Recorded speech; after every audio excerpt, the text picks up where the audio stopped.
Most people have heard of house hacking, but have you heard of office hacking?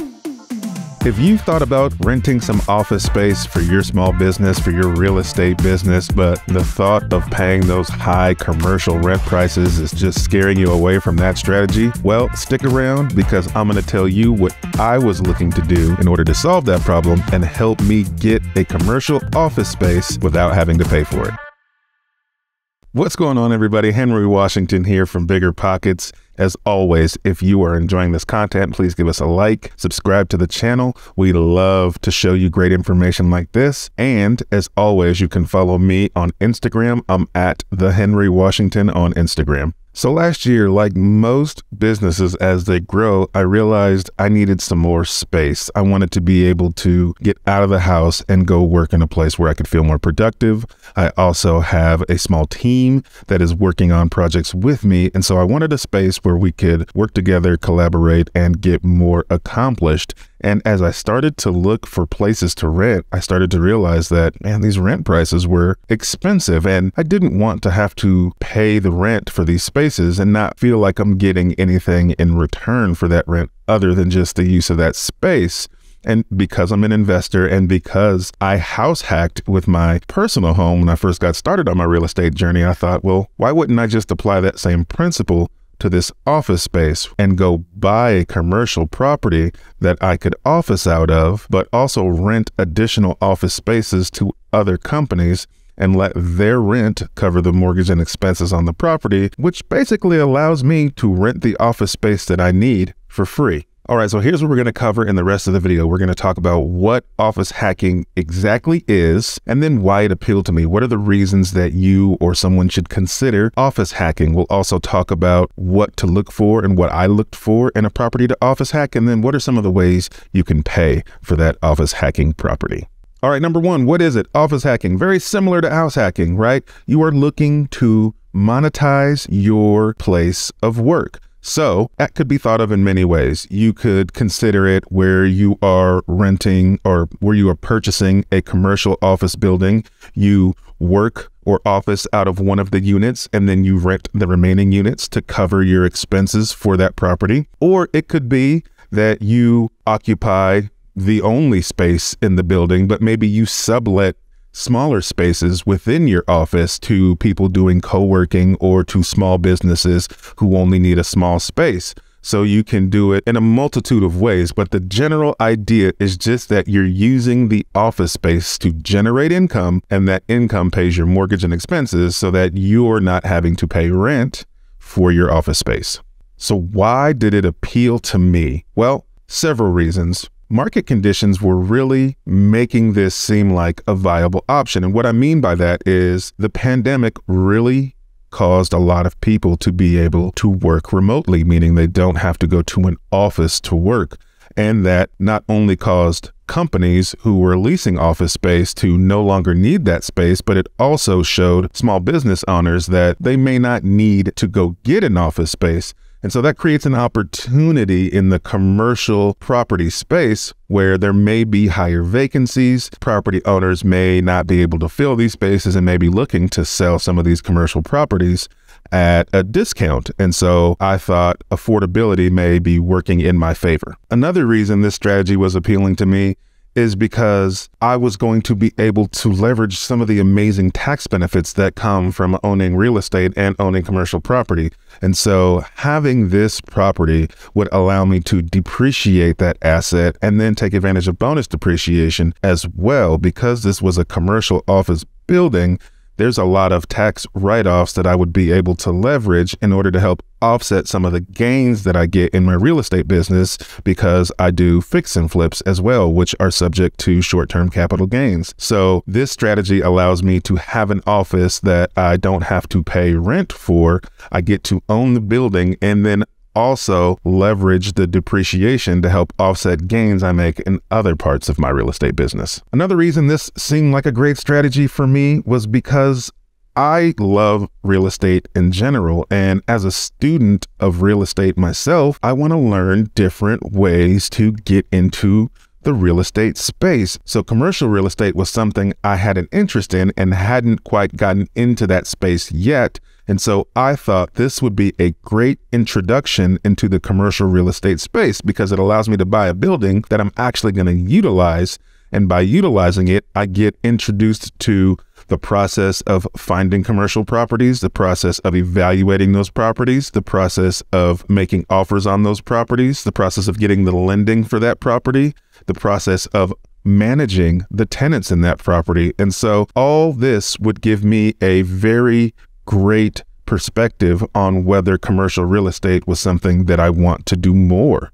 And so what a great way to get an introduction to a business, because I not only get to leverage it for my business, but also get to learn along the way. All right, well, what to look for when looking for a property to office hack? Well, that's obviously going to depend on the type of business that you have. If you just have a small business and you need some office space, well, obviously you need to be looking at buildings that are either set up for office space or that can be converted into office space. But for me, what I was looking for was a small office building, something 2 units to 4 units, where I could occupy one of those spaces and then rent out the other ones. And we'll talk about why I was looking for 2 units when we get to talking about the financing. And so think about whatever business you have. If you have a business that you need warehouse space, well, obviously you need to be looking more into open spaces or warehouse spaces. If you have a mechanic shop, right, you need a building set up for that or one that you can convert to that. And so what you look for is really determined on the type of business that you have, but you also need to be on the lookout for how can I monetize other spaces within this building. So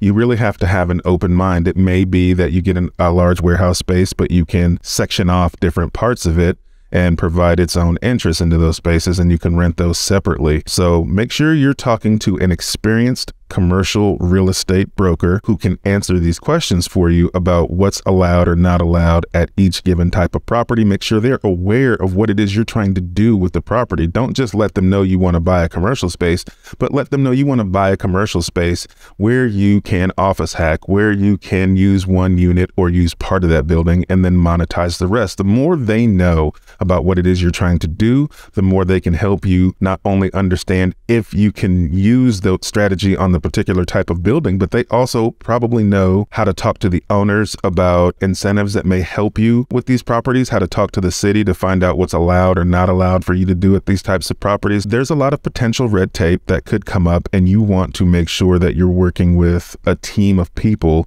who are experienced in this space enough to help you navigate the things that you don't know. Well, Henry, all that sounds great, but aren't commercial office spaces expensive? How the heck am I going to be able to pay for something that expensive? Well, let me tell you what options there are available to you. So when I thought about house hacking as a strategy, one of the benefits to doing the house hack is you can use low down payment owner-occupied loan products in order to buy them, right? Using an FHA loan to buy a multifamily and house hack, you only have to put 3.5% down. Well, there's not something quite that amazing in the commercial space, but there is a such thing as SBA loans. And so you can look up SBA loans. There's an SBA 7A loan in particular, which says that you can get a loan to buy a commercial property, and on average, the down payment's about 10%, which is really good for a commercial loan. Now, there's some caveats, and the main caveat is that if you're going to use an SBA loan,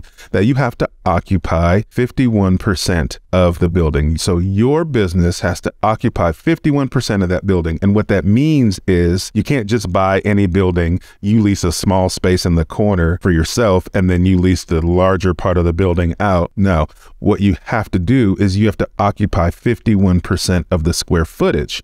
And so what I said before about what you look for could be determined by the type of loan that you use. So if you plan on using an SBA loan, you need to look for buildings that are either 2 units and that one of the units is larger than the other, and you would need to occupy the larger unit in order for this loan to work for you. Or you look for a building that isn't sectioned off yet, and then you section off 51% of it for your business, and you can rent the other part of it out to one or multiple tenants, as long as you occupy more than half of that building. Another thing that you can do, and which is what actually I ended up doing, was I brought in some partners. And so bringing in partners who are experienced in the commercial space can help you afford to pay for that space. And so what I was able to do was I was able to partner with 3 other individuals, and we all went in equally on the down payment. And that lessened the down payment for me individually,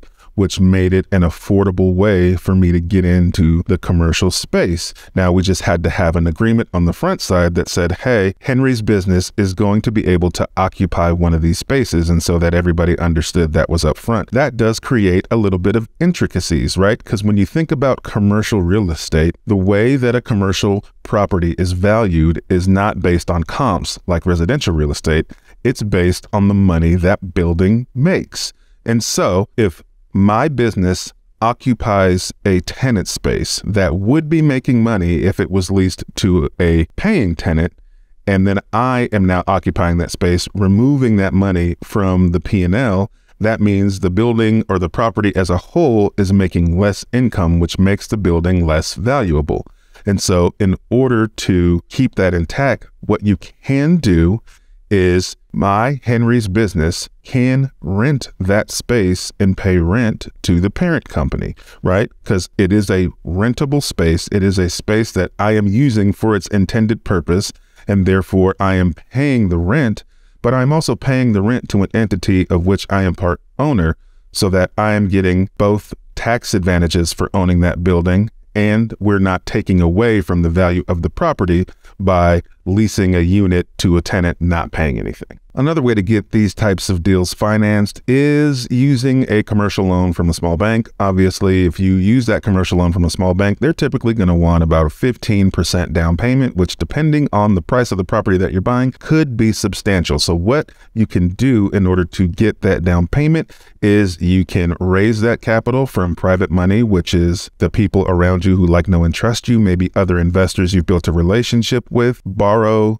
down payment money from them, and you can pay them back through the cash flow the property makes, or you can give them a percentage of the equity of the deal and bring them in essentially as a silent money partner. Obviously, there are rules around raising capital, so make sure that you do your due diligence around what is necessary for you to put in place as far as paperwork and entity setup, so that you're raising capital all on the up and up. But you would be surprised how many people would be interested in being a money partner with you if you are letting people know what it is that you want to do, or how many people would let you borrow some of that money and pay them back in installments, as long as that interest that you're paying them back is higher than what they can get in the stock market or what is eating up their money right now, which is higher than inflation. So be creative. There's probably more people that are willing to help you with this than you think, and make sure you're letting people know what it is that you want to do. All right, folks, there is our 10,000-foot view of office hacking. What would you consider